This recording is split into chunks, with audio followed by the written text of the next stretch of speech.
You're thinking you maybe want to convert a U.S. Pilot license to a British one? Well, the most common question I get when this topic comes up is why would you do that? So if you're interested in how to do it, stick with me on FlyWire and we'll go through it.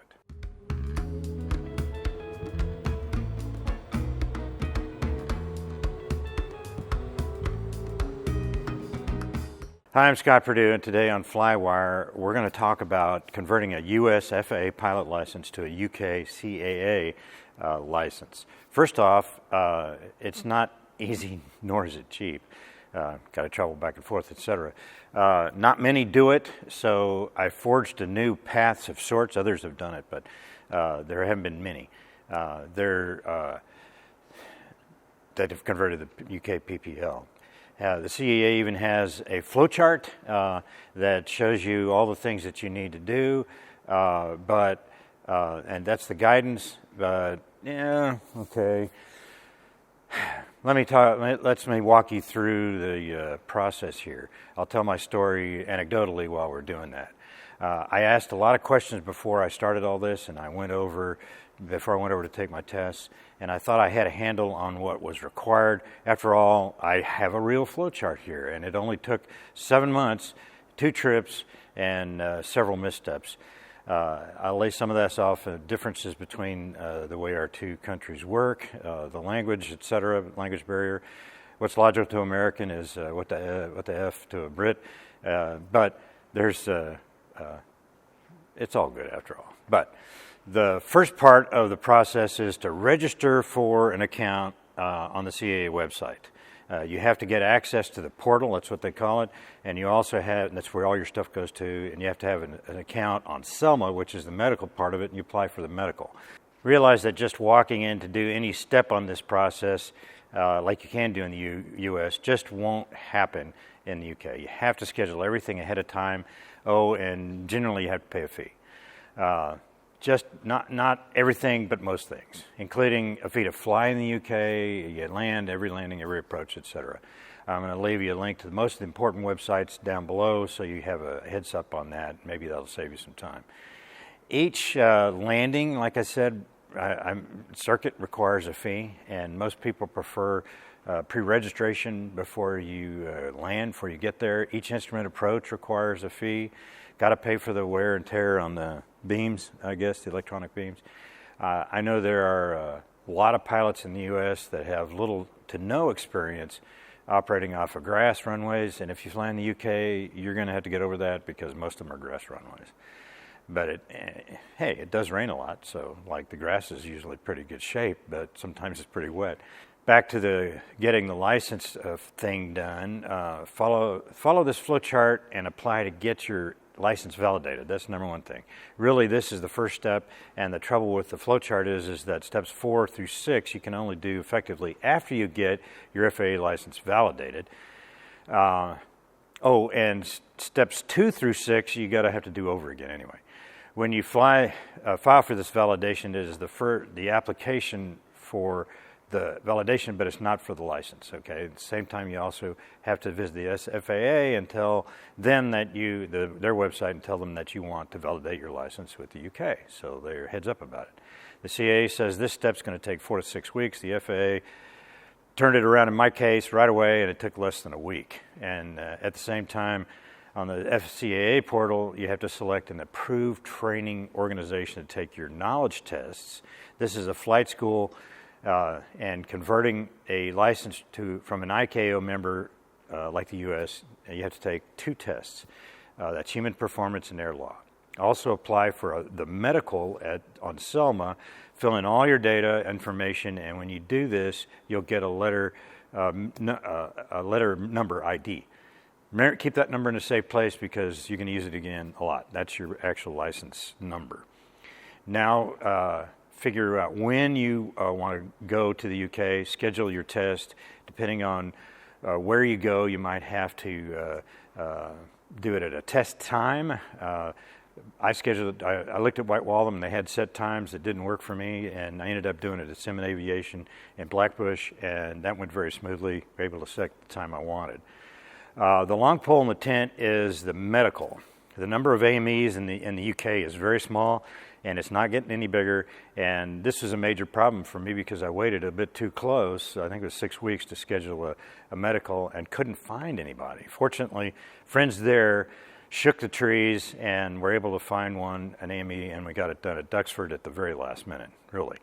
It's a Class 2 with an EKG, and that costs extra, by the way. The Class 2 for the FAA doesn't work. Class 1's acceptable for validation, but it won't work. You got to have your own CAA medical. What can you say? You have to have that before you do your check ride. Another thing you'll have to figure out is the radio license, okay? Known in the UK as the FRTOL. There's a provision in the CAA documents that's stated on their website that if you are a professional pilot, you have over 1,500 hours doing that internationally, and you have a radio license from an ICAO member state, then you don't have to do this FRTOL test. I even got the CAA to send me an email after I sent them my license and all that other stuff, and they said, hey, you don't have to do it. But I couldn't find an examiner pilot that really knew and accepted that, and none of the instructors and the ATOs were, so I had to get one. The upshot is you got to take that flight radio telephony operator's license, the FRTOL test. Part of that is demonstrating that you understand English. And here you must realize that American English is a dialect of British English, and the words aren't always the same or mean the same thing.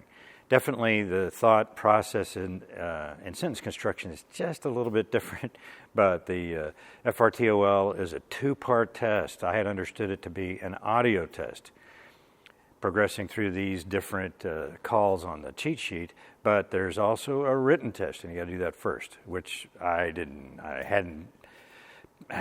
Fortunately, I passed it, but I was totally unprepared for it because I didn't even know I was going to have to do it.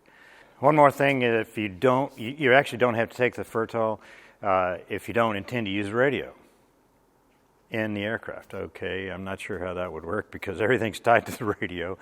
Plus, the examiner won't do the check ride if you don't have that bit of paper. So there you are. Take the test. Right now, I'd like to take a minute to studying for the two tests that you do have to take. There's pretty much only one outfit that supplies study materials in the UK market, and that's Pooley's.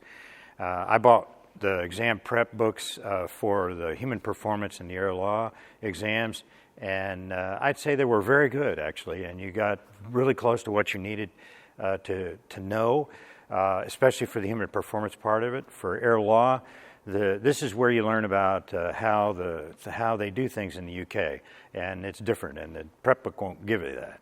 So what I recommend you do is you download Volume 2 from Pooley's so you can read about air law, airplanes, and stuff like that. But airplanes are airplanes, but flying an airplane in the UK is just a bit different from doing it in the US.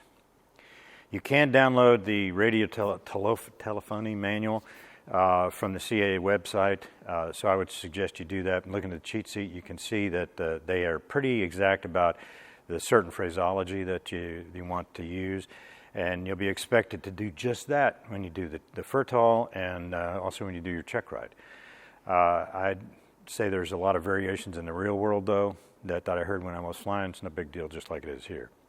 When you take the tests, the results are entered in your CAA portal account, but I suggest that you have the results printed for each one, and at the very end of the process, when you make your application to the PPL, there are places in the online application where you're supposed to upload those, including your medical and your FRTOL and recommendation ride and your check ride results. Now you can go flying with an instructor affiliated with an ATO, and I flew with Cambridge Aero. Great folks, but they are closing the airfield, and their future is a bit unknown. Doing this, you can see how they do the flying thing their way and do the radio work and get your sign-off for the skills test. That is what they call the check ride there. While with it, you can then, it's a 4-page thing, and you can then go and get ready for your check ride. So how many you have to do in that course depends on the instructor. Hopefully you've already set up the check ride with an examiner, and you don't have to any stalls with weather, etc., like that to make it accomplished because, you know, weather's an issue. Initially, I tried to get it done in July, and the weather was normally really good there, but I couldn't get all the things done I needed to do, so I had to come back in October. The weather's there is a bit iffy in October, but I lucked out and got it all done, and the examiner will give you a copy of the skills test, and that's what you need to keep that paper record. I suggest that you have PDF copies of all the other stuff with you for the test and for your own records, and give that copies to the examiner as well. He or she will send that into the CAA with their stuff, and if you pass, that's great. Unlike the U.S., you don't get a paper temporary license. At that point, now you do an online application paying yet another fee and uploading all your documentation yet again. And the CAA told me that I would get that document in 4 to 6 weeks. Well, that didn't happen, so I started looking around, asking around questions, and found out that I made the mistake of assuming that I already made the application for the PPL, and from all the previous ones that I'd done, and I was wrong. And that was the last step, and you do it after the check ride. You got to upload all your documentation again and pay your fee, and off you go. I did that, and they processed it in less than a week, and I got the license relatively fast. All right, I've been waiting for this for months, literally, since October. I took this test in October, and finally we got it. Got an envelope. It's heavy. Hopefully it's not a denial of my UK CAA pilot's license. So let's see what that's.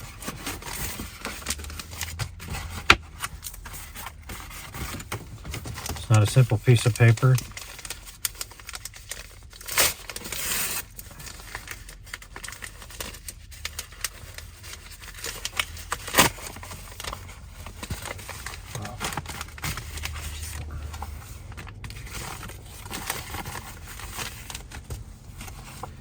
Alright, Skyway code with compliments. Please note the privileges of this license cannot be exercised unless the rating and medical supporting the privileges are valid. I understand the medical part, I'm not sure I understand the rating part of it. So, here it is. This is, I even get a little booklet to carry it all in. Looks like a papers, please. This is the license. And here in the U.S., when you get a license, you can, they give you a piece of paper right away and you can fly with it. It's called a temporary. Usually it lasts 120 days. You can ask for an extension if you didn't get your license. But in England, you can't do that. Without this piece of paper, I couldn't fly an airplane. But there it is, signed and stamped. I have a UK flight crew license. The check ride's supposed to last 2 hours, by the way. Expect to do a stall series, navigate with a sectional and your thumb, do a real divert, fly through airspace, request permission to enter. The examiner's going to treat you like a newbie even if you got 10,000 hours. Just get on with it. It is what it is.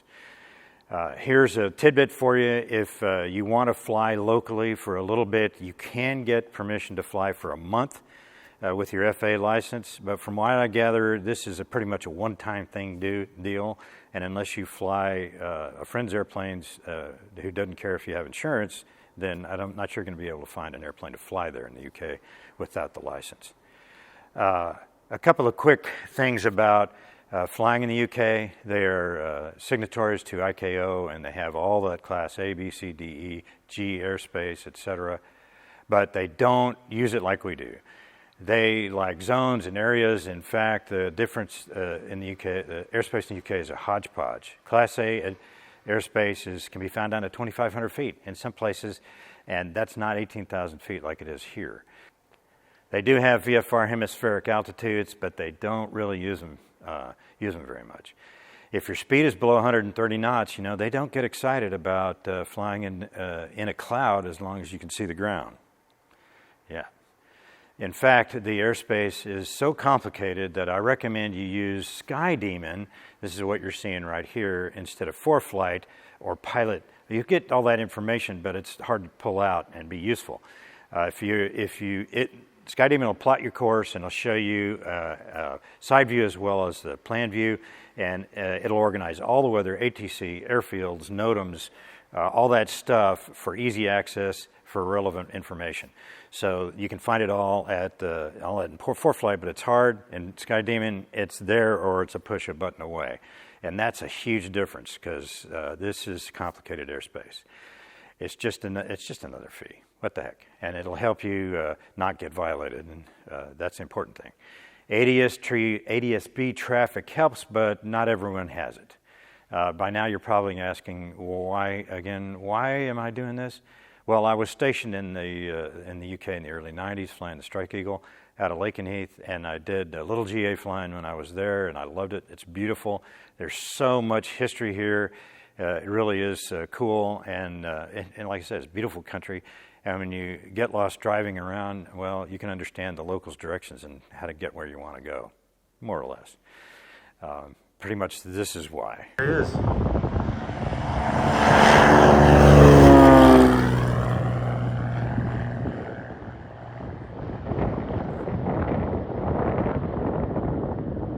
Okay. I hope to do it more flying in the UK in the next few years. I hope you like the video, and it can provide you some guidance if you want to tackle this crazy quest. If you like it, hit like and subscribe. It looks a bit like this here. I also like to thank my Patreon supporters. Without y'all's help, I wouldn't have been able to make this happen. So thanks, and I'll see you next time on FlyWire.